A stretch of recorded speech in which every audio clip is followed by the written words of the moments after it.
En este nuevo problema tenemos un motor de corriente continua con excitación-derivación. Nos dan tensión de salida, potencia de salida, resistencia de inducido y de excitación y velocidad a plena carga. Se supone que los datos de potencia también son a plena carga. Nos dan el rendimiento igualmente. Ahora nos comentan que la velocidad se va a aumentar de 1000 a 1400 revoluciones por minuto, manteniéndose la carga constante de la que está moviendo, ¿no?, el motor. Y nos pregunta qué resistencia adicional tenemos que conectar en serie con el circuito de excitación.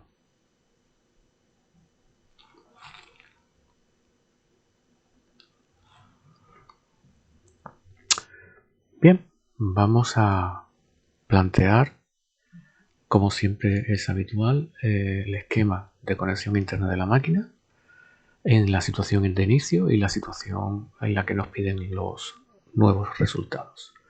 Tenemos una máquina de excitación derivación, por lo tanto este sería el circuito de inducido con su resistencia de inducido. Vaya, me he pasado un poco.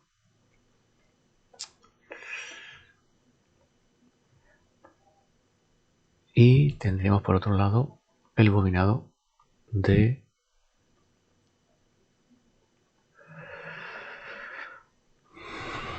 excitación en paralelo. Y bueno, sería esta la entrada de tensión, ¿vale? Tendríamos tensión aplicada, intensidad de entrada, intensidad de excitación 1, intensidad de inducido 1, fuerza electromotriz inducida, fuerza contra electromotriz inducida 1. En la nueva velocidad se va a introducir una resistencia adicional en serie con el circuito de excitación, es decir, aquí. Bueno, vamos a intentar copiar el dibujo. Vaya. El dibujo. Y modificar solamente lo que cambia. Tendríamos, a ver, la intensidad cambiaría. Esta tampoco tiene por qué ser igual. Aquí esto cambiaría. Esta la vamos a quitar de aquí, puesto que tenemos que incluir una resistencia adicional que la vamos a poner aquí. Esto conduciría a que tendríamos una intensidad probablemente distinta de entrada, de inducido también sería distinta, la FEM también podría ser distinta y la E de excitación 2 también sería distinta. Esta sería la situación 1 y esta sería la situación 2. Pasamos de esta a esta. No nos dicen nada, pero de los datos que nos dan no podemos afirmar que la máquina está en zona lineal y por lo tanto podemos decir que el flujo lo vamos a hacer proporcional a la intensidad de excitación que esté pasando en cada momento, ¿vale? Como lo que vamos a modificar es el circuito de excitación, pues vamos a suponer la máquina trabajando en zona lineal. Nos centramos en el caso 1, calculamos la I de excitación en ese caso, que como hemos hecho otras veces en el caso de máquina de excitación derivación, pues sería la tensión de entrada entre RE, sería 250 voltios entre 100 ohmios. Y aplicamos la ecuación de Kirchhoff a la malla externa del circuito de la máquina. Sería V, RI por I sub I, esto sería 1, más E sub 1. ¿De acuerdo? Que en este caso, la estrategia a seguir en estos casos sería K sub phi, I sub E1, N1, 2pi, 60. Como ya hemos visto en otros problemas, no vamos a dar más explicaciones aquí. Sustituyendo datos tendríamos la tensión 250, la resistencia de inducido 0,4, la intensidad de inducido, a ver, no la sabemos. Vaya, no la sabemos, pues la vamos a dejar indicada. La vamos a dejar indicada porque no ocurre como en otros problemas donde podemos calcular la I sub 1, que ya la hemos calculado, y se la restamos I sub 1, pero no tenemos I sub 1. Entonces la vamos a dejar indicada, más K sub phi. Esto lo podemos considerar como una sola incógnita, por la intensidad de excitación, que sí la sabemos, por la velocidad en el caso 1, que sí la sabemos, por 2pi y entre 60. Esta ecuación la podemos simplificar un poco y reescribirla de esta forma.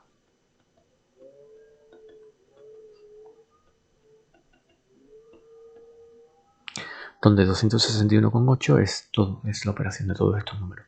Vamos a llamar a esta ecuación ecuación 1. Bueno, tenemos que calcular la I sub 1. ¿Vale? ¿Cómo lo vamos a hacer? Bueno, sabemos la potencia de salida de la máquina. Y nos dan el rendimiento también. Nos dan el rendimiento de la máquina.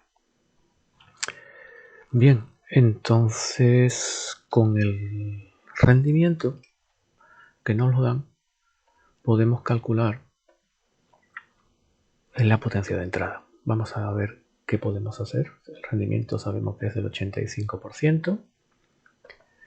Sería 100 veces potencia útil del caso 1 entre potencia de entrada del caso 1.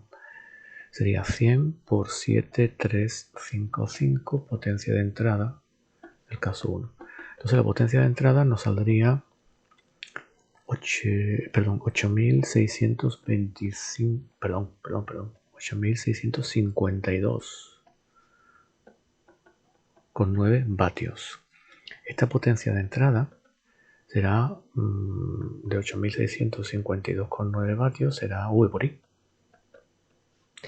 Es decir, será 250 por la intensidad de entrada del caso 1. Esta intensidad de entrada del caso 1, pues despejando sale 34,61 amperios. Ya tenemos esta intensidad, con lo cual ya podemos calcular la intensidad de inducido para este caso, que sería la intensidad que entra menos la intensidad de excitación. Sería 34,61 amperios menos los 2,5 amperios que calculamos al principio. Tendríamos 32,11 amperios, sería la intensidad de inducido del caso 1, esta que circula por acá, por esta rama. Ya podemos coger esta intensidad, meterla aquí y calcular la constante de la máquina. Vamos a hacerlo en la siguiente página. Entonces tendríamos, en la expresión tendríamos 250 igual a 0,4 por el valor de la intensidad, que ya lo conocemos, más 261,8 por las constantes. Esto conduce a que el producto de las constantes nos sale 905,9 por 10 elevado a menos 3 voltios, amperios, radian segundo. Ya tenemos esas constantes, ya podemos usarla en la situación 2. Además, tenemos que calcular el par, porque la carga es constante, entonces el par de salida tiene que ser constante. Vamos a calcular las pérdidas de la máquina en la situación 1. Sería potencia de entrada menos potencia de salida en esa situación. Sería 8652,9 menos 7355.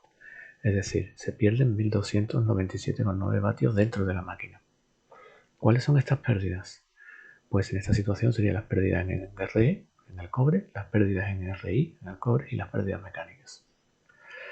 Es decir, esto sería igual a las pérdidas en el cobre de excitación, más las pérdidas en el cobre de inducido, más las pérdidas mecánicas y en el hierro, si se quieren agrupar todas, ¿no?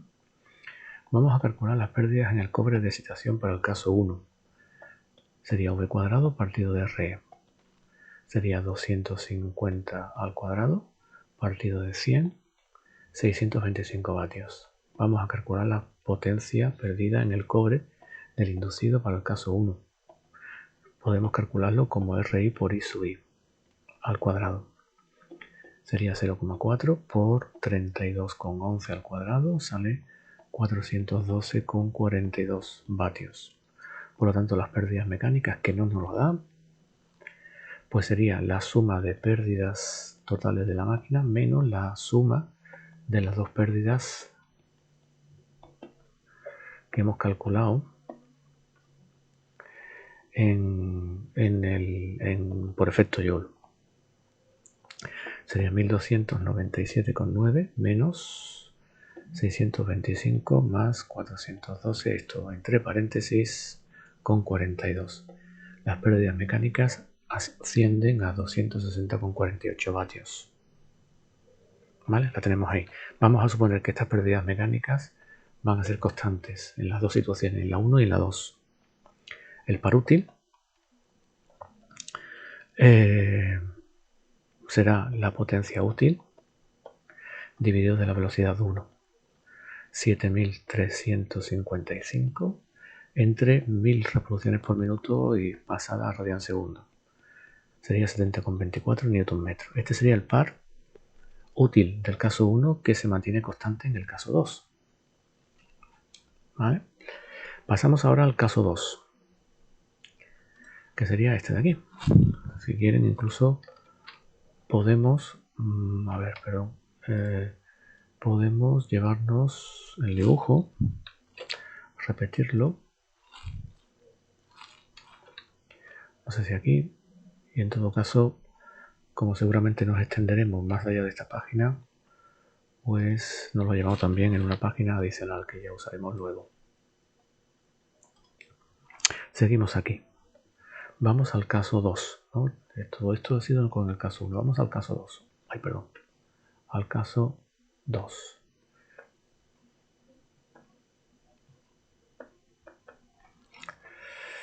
En el caso 2, el par útil sigue siendo 70,24 Nm, el que teníamos en el caso 1.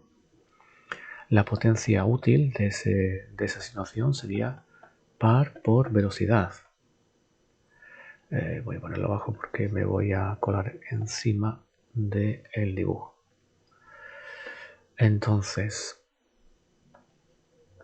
esto sería 70,24 Nm por la velocidad del caso 2, que nos dicen que queremos que sea 1400 revoluciones por minuto. Y esto sería, pues, 10.297,7 vatios. Las pérdidas mecánicas del caso 2 vamos a suponer que sean iguales a las del caso 1, puesto que no nos dan datos de que cambien. Por lo tanto, la potencia electromagnética del caso 2 sería potencia de salida más pérdidas mecánicas.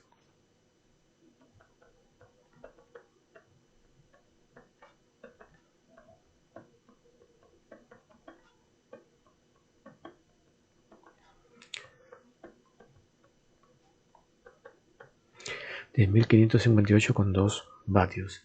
Ya tenemos la potencia electromagnética. Bueno, pues seguimos en la siguiente página. Podemos calcular el par electromagnético.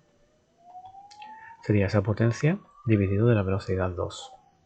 Tendríamos 10.558,2 entre la velocidad 1440, 2pi, 60. Bien, esto sale 72,02 Nm. Ese será nuestro par electromagnético en el caso 2, y este par electromagnético será igual a la constante K por el flujo por la intensidad de inducido. ¿Vale?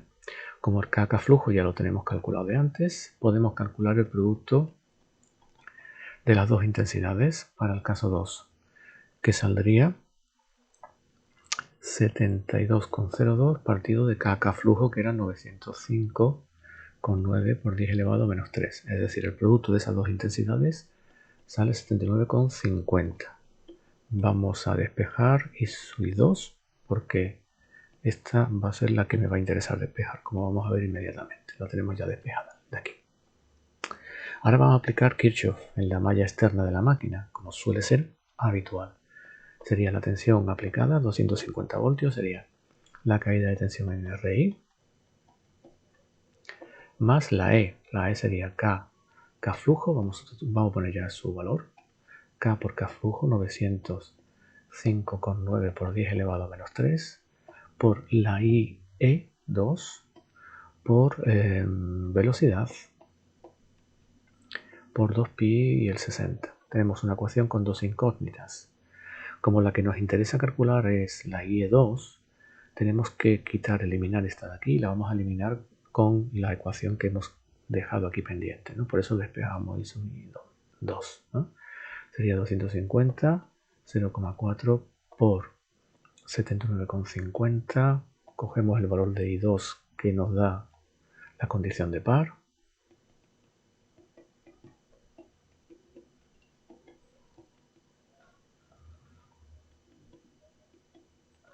Y ya tenemos una ecuación con una sola incógnita. Es una ecuación de segundo grado, porque si reordenamos, quitamos denominadores, nos va a salir la siguiente ecuación. Vamos, resuelta, digamos, puesta sin denominador, ¿no? En ninguno de sus términos.